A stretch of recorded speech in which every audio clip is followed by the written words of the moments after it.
Good evening, everyone. This is Atmospheric Alex here, reporting to you with Hurricane Milton that is about to make landfall here in between Tampa and Fort Myers here, probably more around the Sarasota area in a couple of hours' time. And I know you're looking at the thumbnail, worst in over a century. Well, there has been official sources that have been saying this. Whether or not that's going to be the case is a little bit uncertain, but it looks like Milton is no longer weakening as much. This is what we were afraid of, and we're going to see what it'll do in real time. Here's your fast motion radar loop here, and you could see Milton starting to come into view here, coming really quickly towards Florida, and at the very end slowing down. And we are expecting quite the racket when it makes landfall here. You can see the eye wall just offshore here. This will likely be one of your most intense parts of the storm right there. Now, it's important to note that you had some other secondary eye wall that moved on shore with tons of heavy rain, which, by the way, Tampa is just getting pounded with rain right now. And it's just been crazy all day with your heavy rain there, and I really don't see that slowing down anytime soon. So you all there are going to receive significant flooding regardless, and potentially tropical storm to hurricane force winds in the metro area. We've also noted a violent tornado outbreak that has occurred across much of southern and central Florida today. It has been quite the tragedy today.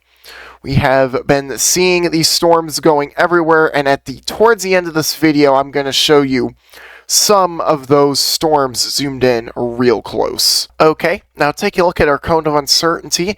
Milton currently has maximum sustained winds of 120 miles an hour, making this a major hurricane still.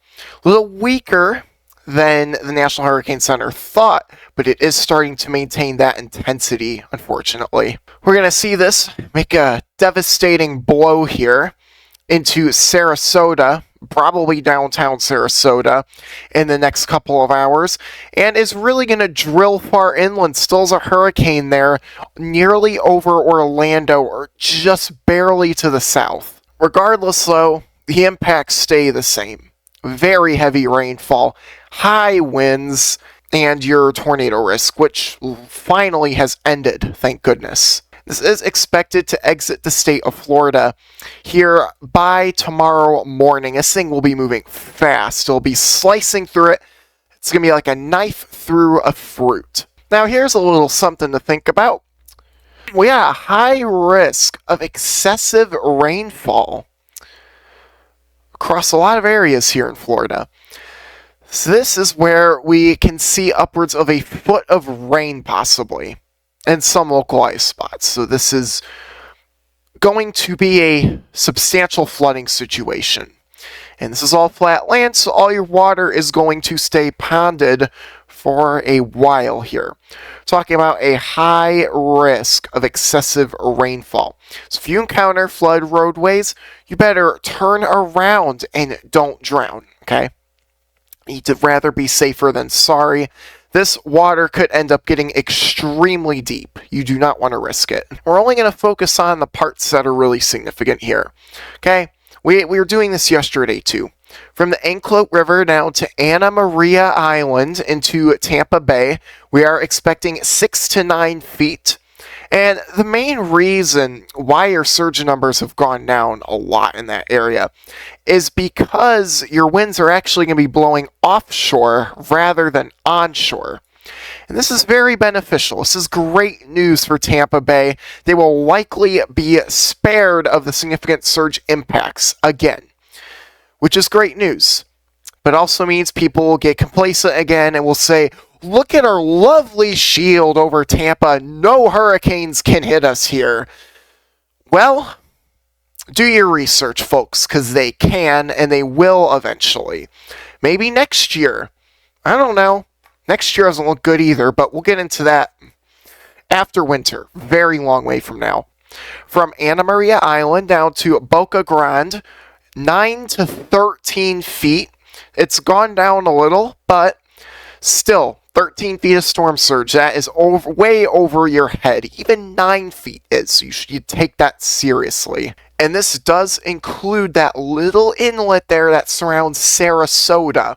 You need to be on high alert with this.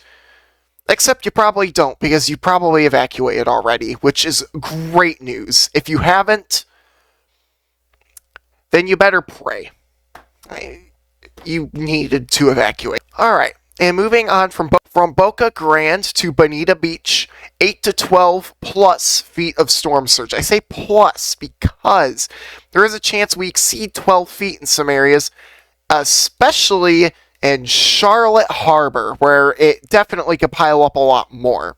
12 feet, again, way over your head. Take this seriously. I don't care if the surge numbers have gone down. That doesn't mean anything in this scenario. It means that now you have higher storm surge in areas that got impacted by Hurricane Ian in 2022.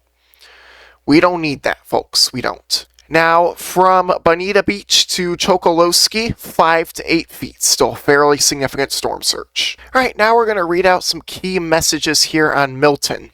This is very important to understand as it'll help you know what the storm is doing. A large area of destructive storm surge. Destructive, okay? That's why you should have evacuated.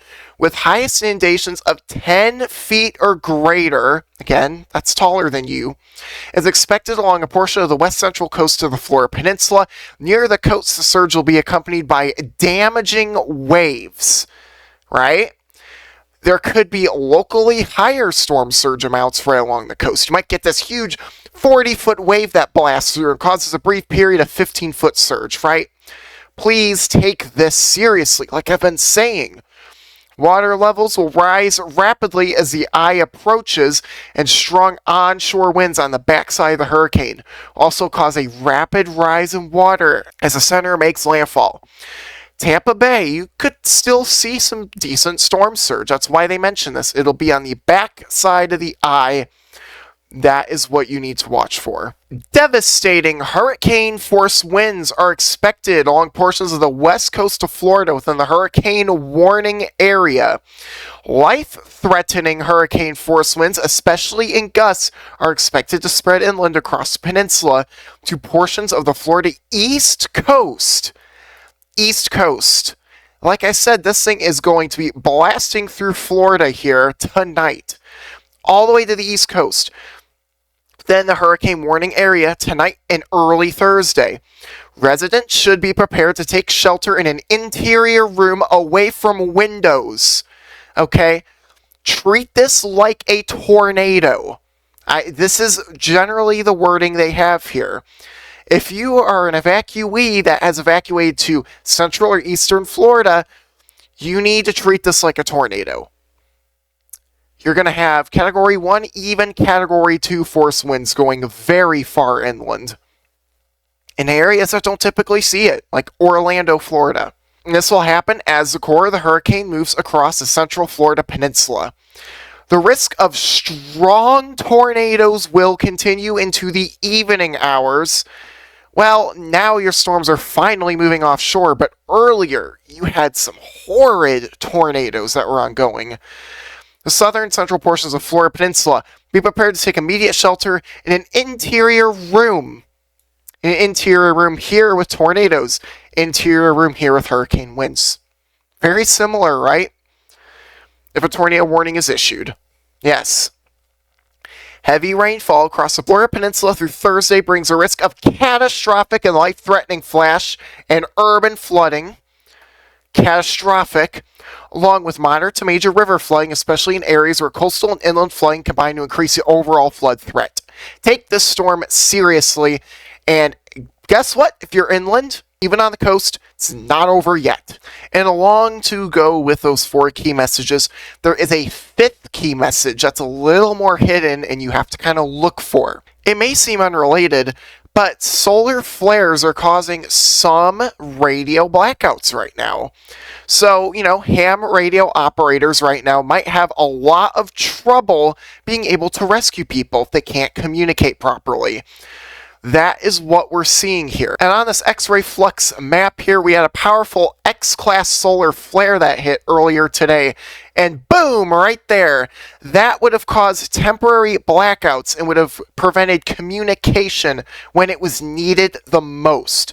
So thank goodness that's not happening during recovery, but the Space Weather Prediction Center, otherwise known as SWPC, gives a 40% chance of another X-class flare over the next few days. So if you have stayed put in those areas of Florida there, you better hope and pray there is not another X-class flare that could prevent ham radio operators from getting to you, that can prevent rescue efforts from being done in your area. Alright, now we just got our latest recon mission in the Milton, and this is a bit astonishing here. You know, everyone was saying, well, it's gonna weaken a lot more. That's not really weak. We're talking about flight level winds of Category 4 force again. Surface winds, about 115, 120 miles an hour. This thing is a beast and should not be messed around with. Hurricane force winds, they go well outside of these reaches here, all the way up here. Yeah, this would for sure impact the Tampa area. This would actually even go to the north of the Tampa area, if we're being honest. So in the Tampa metro, expect hurricane force gusts at the very least. And we are talking about pressures down into the lower 950s. So the pressure's rising a little bit, but not as much as it was earlier. So just be wary. This is not going to be a Category 2 or a Category 1 or a tropical storm at landfall. This will be a major hurricane landfall, and it should be taken as such. Okay, with those threat levels aside, what does your National Weather Service think your wind gusts are going to be like? Here's the answer. Around Sarasota, Bradenton, 130 miles an hour. That is insane. Now, I want you to really quickly picture your backyard, okay? Actually, let's do this. If you're in Central Florida, look at these wind gusts here. We're climbing upwards of 110 to almost 120 miles an hour. You're well inland, right? Picture your backyard. Might look very nice and clean right now, right? It's raining a little, it's a little breezy. Picture your trees. And then what 100 plus mile an hour wind gusts will do. They're going to have a lot of significant damage, aren't you?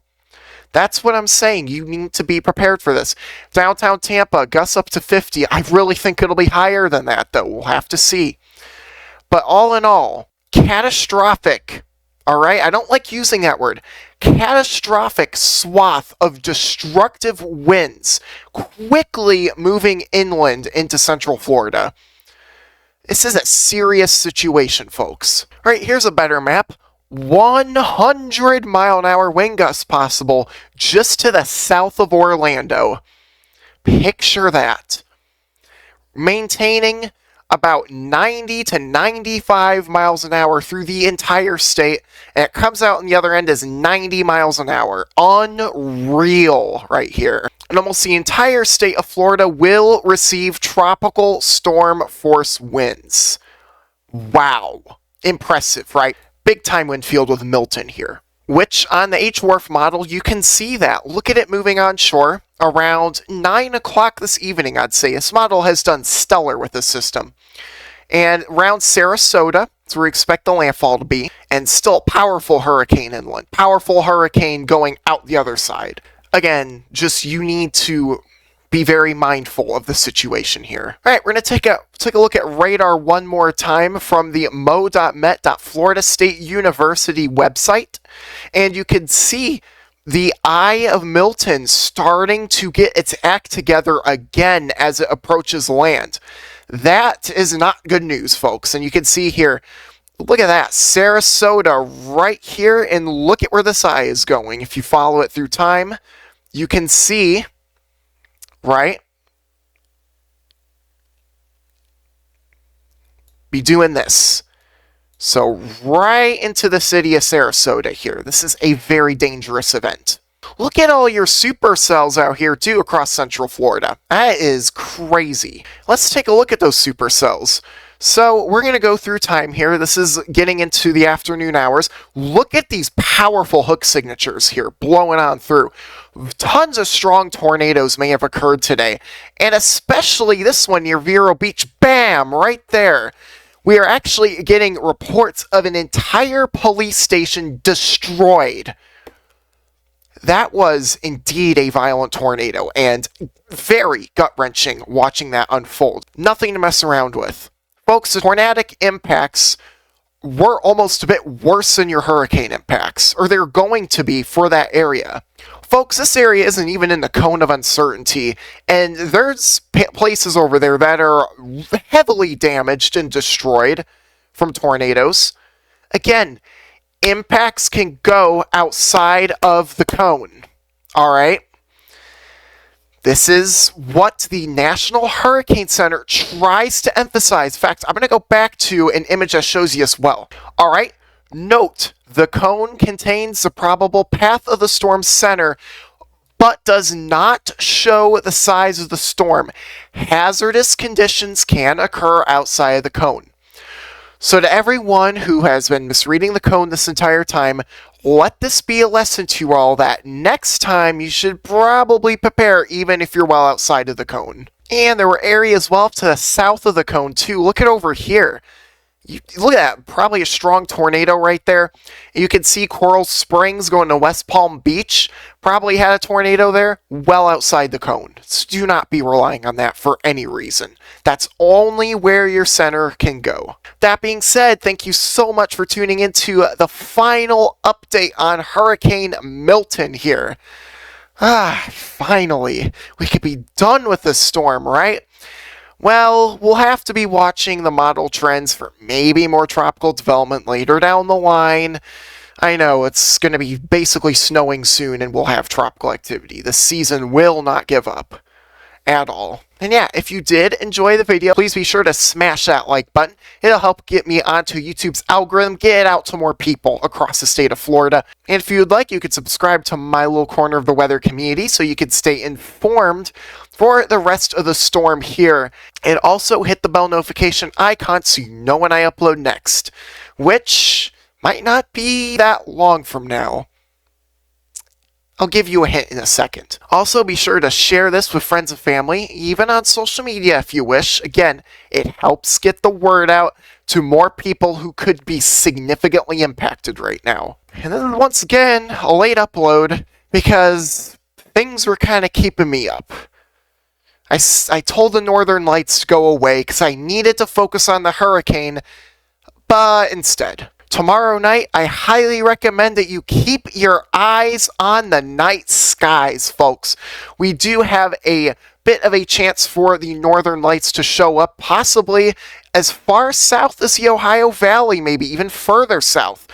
Again, it's very hard to predict this sort of stuff, but I just wanted to let you all know there that we are under a G4 watch and potential to get up to a G5 out of 5, alright, on your geomagnetic storming scale for the Northern Lights. With that note aside, thank you so much for tuning in, and I may end up seeing you all tomorrow for a space weather update if the data comes in good enough.